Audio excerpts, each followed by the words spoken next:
Chapter 10. It was a bright winter afternoon, brilliant with sun and ice. Red berries glistened under little cloaks of frozen water on the holly trees. Holly, who usually stopped to admire her namesake, ran past with only a wave, her black boots crunching patterns in the snow. Tundra strode easily beside her, his footsteps crackling as they broke through the icy crust. "I do think," Holly gasped as she struggled to keep up with her friend, "I do think that Sophia might have ended my lesson a little bit early." "Save your breath for running," advised Tundra. "Still," said Holly. Some of the immortals had fretted about their enforced stay in forever, and some had viewed it as a well-deserved holiday from their daily cares. But Sophia had found a vocation. From the very beginning, she had been Viviana's most trusted friend and comfort. But as Viviana grew beyond her first paralyzing fears about Holly, Sophia had turned her attention from mother to daughter. Holly, she knew, must be prepared for the part that Heracon had forced her to play, the struggle that would, inevitably, take place between them. She watched as Nicholas attempted to protect his child from every danger and decided that she must teach Holly what her father could not bear to have her learn. Prudently, she said nothing to Nicholas and Viviana. She simply offered to become Holly's teacher, and they gratefully accepted. For who would not wish their child to be taught by the wisest of wise women? To the casual observer, Sophia's lessons might pass for straightforward, intelligent education. She taught Holly her letters and numbers, as any good governess would do, but she also taught her the art of imagination, the calculus of the heart, and the science of courage. Holly was thoroughly convinced that her teacher was the most brilliant creature in the world, and she drank in all that she was taught. Sophia, too, was satisfied, for her student was learning the secret lessons underneath the daily ones. And unlike most students, Holly was never bored and always wanted to go to school. But not today. Today, Holly had just wanted to go to the pelote game. Sophia had been firm. School ended at 3 o'clock and not a minute before. Holly wiggled, Holly bounced her pencil, Holly pulled at her curls. Holly wrote 4:56 when she meant 6:45. Then the clock struck 3 with a golden chime, and Holly whirled out of her chair and leaped into the hall where Tundra waited. They were running now, faster and faster, and as they rounded a small grove of trees, the Parian field spread out before them. Holly gasped in surprise. There, on the open, frosty turf, a pelote game was in full sail. Immortal pelote bore some resemblance to its mortal counterpart, but it was a much rowdier affair. The players wore long, curved baskets on their arms, which they used to scoop and hurl a small red ball into their nets, thereby scoring a point. However, the baskets were also used to parry and thrust and make mayhem in order to keep the ball holder from approaching his net. To add to the unruliness, there were not 2 teams, but 3, and not 3 nets, but 4. The extra net was called the spider's web, and any time the ball landed there, a point was subtracted from the team whose member had launched it in. Aside from this refinement, there were few rules, and all of those were broken continually, so the air was thick with shouts of accusations. The only keeper of order was an unusually lanky goblin called Fritz. His real name was Elytrion, but everyone called him Fritz because of his hair, who blew his whistle at each infraction and busily kept score at the game. Fauns, goblins, and satyrs played pelote, but the truly spectacular games were played by the centaurs, for those creatures boasted 4 legs and 2 arms. They were massive beings, capable of running at furious speeds as befitted their horse nature, and they were wily strategists, generous collaborators, and expert cheaters, as was to be expected of those with mortal minds. As a result, Centurion pelote was rough, fast, and incredibly exciting. Holly watched open-mouthed as 38 roaring centaurs pounded across the field in pursuit of a 39th, who was yipping with delight, his basket curved triumphantly above his head, with the red ball nestled in its depths. Dashing toward his net, he lowered his arm to scoop his treasure in, and was knocked over by a massive thrust against his side. 2 centaurs went grunting into the mud, and the ball went spinning out of reach, sliding across the icy grass in an uncertain path. Now the screaming phalanx of equine men bore down upon the little red ball with thundering hoofs.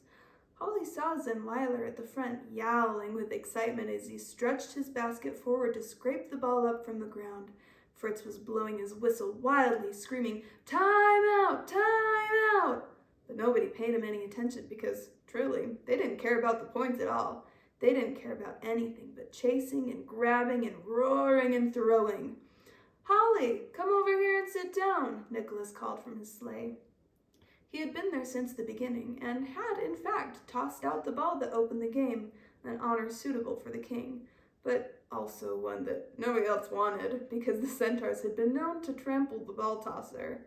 Their respect for Nicholas kept him relatively safe, but it was still a perilous moment, and he always had to remind himself of his immortality as the ball left his hand. Then he ran. Holly hurried to her father's side. "Papa," she said, slipping into the seat next to him, "this must be the most exciting game in the world."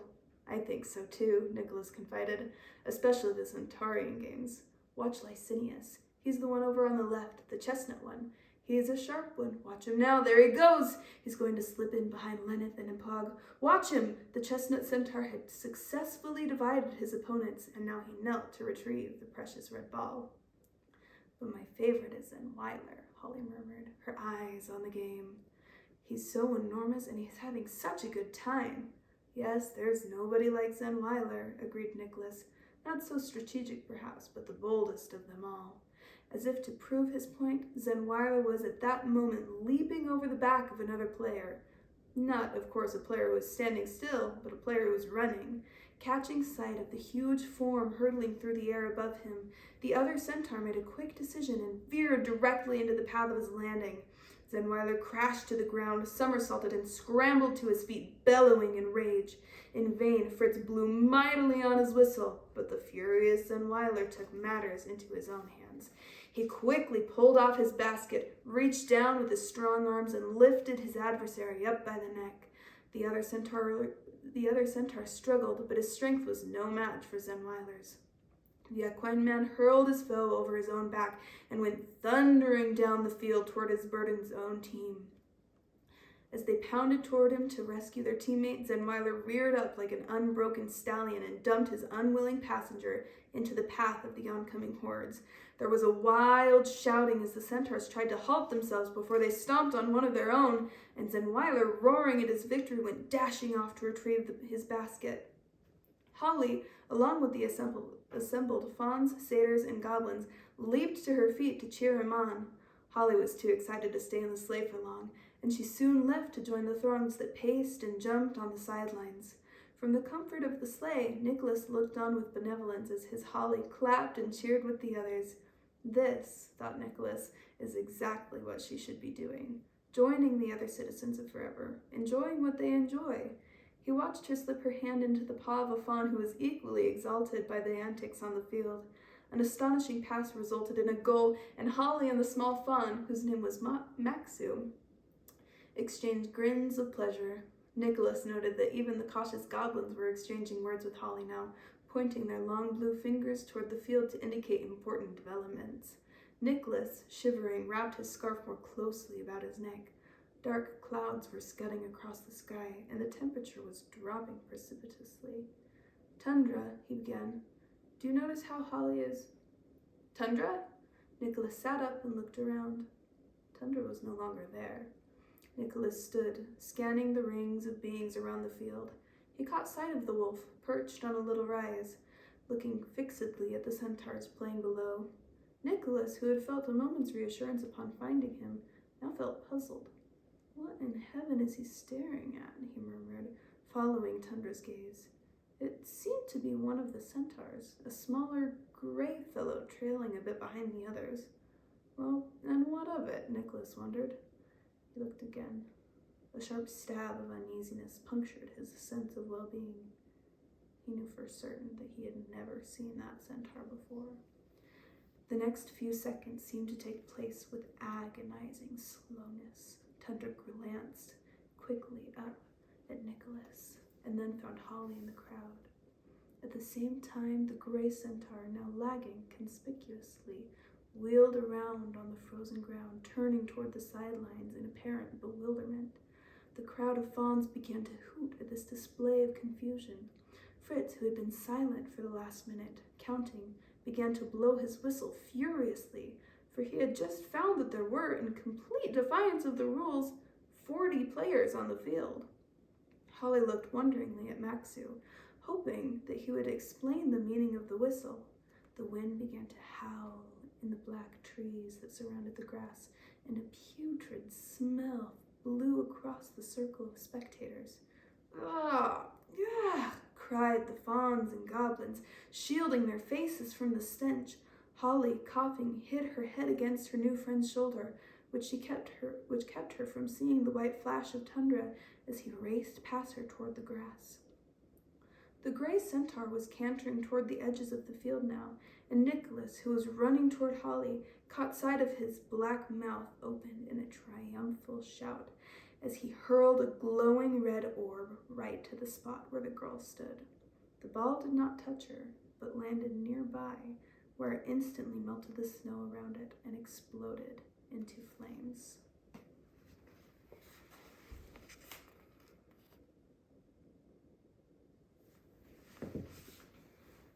"Papa, what's happened?" Holly was crying as Nicholas reached her side. Fleeing creatures pressed against her, and the fiery heat was growing, though it seemed to feed on nothing.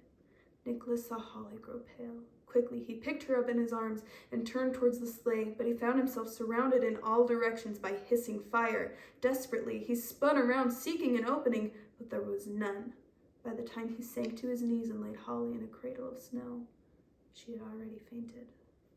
Tundra, meanwhile, had caught up with the gray centaur. With one pounce, he had landed on the animal's back and plunged his teeth into his neck. It didn't occur to him in the moment that Heracon could not be killed, or that he himself could be in danger. In pure lupine fury, Tundra thought of nothing but hanging on, no matter what, for as long as he could. The centaur struggled, cursing and squealing, but he could not long endure the punishment of Tundra's teeth. He stumbled and fell. It had taken the other centaurs a few moments to understand what had happened, and now they stood, shocked into stillness, watching the fight. Zenweiler shook himself. "Come, centaurs," he roared, "to battle!" Mobilized by this cry, the centaurs charged toward the wolf and his enemy with thundering hooves. Zenweiler, the fastest and the angriest, reached the gray centaur first.